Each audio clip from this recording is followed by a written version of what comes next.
शिल्पा की आदतें ठीक नहीं थी।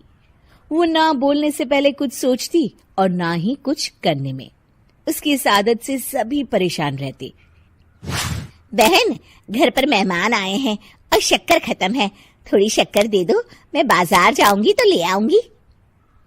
अरे शिखा बहन, तुम तो माफी करे, जब देखो तुम्हारे घर में कुछ न कुछ खत्म ही रहता है। अरे शिल्पा, चिल्ला क्यों रही हो?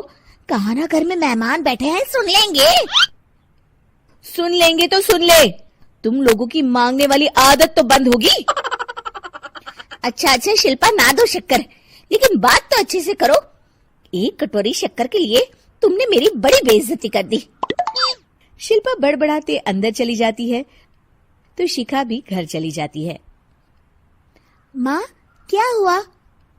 अरे कुछ नहीं बेटा, पता नहीं कहां कहां से ऐसे पड़ोसी आ जाते हैं, जब देखो तब कुछ न कुछ मांगने के लिए घंटी बजाते हैं। अब घंटी बजे तो दरवाजा ना खोलना। पता नहीं माँ की ये आदत कैसे बदलेगी, किसी को कुछ भी बोल देती है, बोलने से पहले सोचती भी नहीं। शिल्पा की ये आदत दिन ब दिन बढ़ती ही जा रही थी। एक दिन शिल्पा के दरवाजे सब्जी वाला आया। सुनो भैया, मुझे ये भिंडी, टिंडे, लौकी और आलू के साथ 1 किलो प्याज दे दो। जी बहन जी। वो एक एक कर सारा सामान पैक कर देता है। कितने पैसे दूं? 220 रुपए पूरे। अरे इतना महंगा नहीं। हाँ, मैं तो सिर्फ 150 दूंगी। नहीं, पैसे तो पूरे लूंगा, नहीं तो सब्जी वापस कर दो। ऐसे कैसे वापस कर दूंगी? मैं तो एक भी सब्जी वापस नहीं करूंगी। और हाँ, रही बात पैसों की, तो लेना है तो 150 ले लो, वरना मेरे मोहल्ले में घुसने तक नहीं दूंगी। हाँ। अरे नहीं बहन, हम लोग गरीब लोग हैं, ऐसा ना करो। पकड़ो ये 150 और दफा हो जाओ। शिल्पा की बेटी अंदर से ये सब देख रही थी। शिल्पा, तूने तो हद कर दी। बेचारा गरीब आदमी, उसका तो गुजारा ही इसी से होता है। बोलने से पहले सोचा कर बेटा। माँ, आप चुप रहो, घर चलाना बच्चों का खेल नहीं। और वैसे भी इतनी महंगी सब्जी थोड़ी ना होती है। आपको तो सिर्फ खाने से मतलब है, लेकिन मुझे तो सब सोचना पड़ता है ना। शिल्पा की सास ये बात सुनकर दुखी हो जाती हैं। शिल्पा की बेटी शिल्पा की ये सारी बातें सुन रही होती है। शिल्पा की बेटी एक दिन माँ से कहती है, माँ, ओ माँ, जरा यहाँ तो आना। ओहो, क्या हुआ? क्यों चिल्ला रही हो ऐसे बेटा? हुआ क्या? ये देखिए मेरी स्कूल की ड्रेस कितनी गंदी हो गई है, इसे कौन धोएगा? लेकिन ये तो साफ है बेटा, मैंने अपने हाथ से खुद साफ किया है। माँ, ये ड्रेस इतनी गंदी है कि मैं इसे पहन ही नहीं सकती। चलो, मुझे बाजार से नई दिलाओ।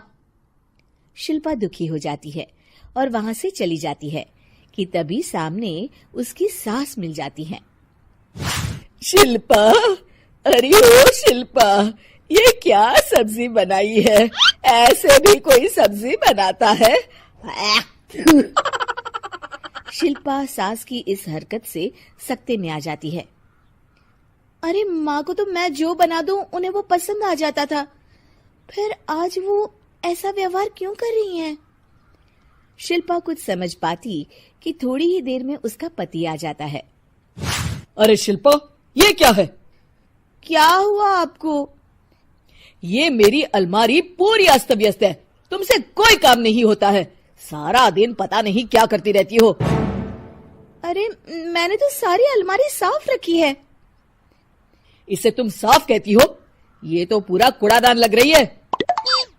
शिल्पा परेशान हो जाती है और समझ नहीं पाती है कि उसके साथ क्या हो रहा है। शिल्पा अकेले कमरे में जाती है और जोर जोर से रोने लगती है। तभी वहां उसका पति, सास और बेटी आ जाते हैं। शिल्पा उन लोगों को देखकर और जोर जोर से रोने लगती है।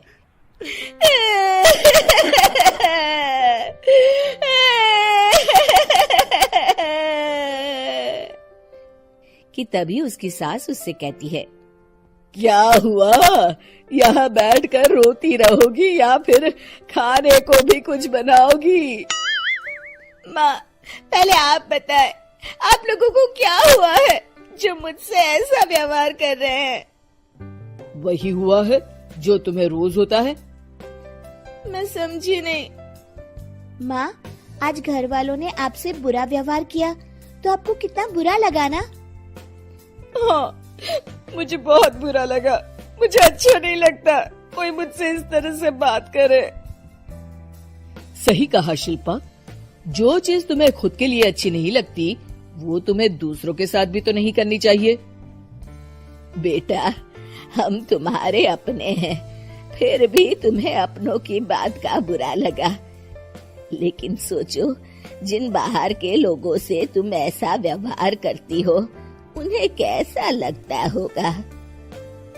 हाँ माँ, आप सच कह रही हैं। मैं आप लोगों से माफी मांगती हूँ। मुझे कड़वा नहीं बोलना चाहिए। मैं समझ गई, मैं आपकी हूँ इसलिए आप लोगों ने मुझे सुधरने का वक्त दिया और मेरा साथ दिया।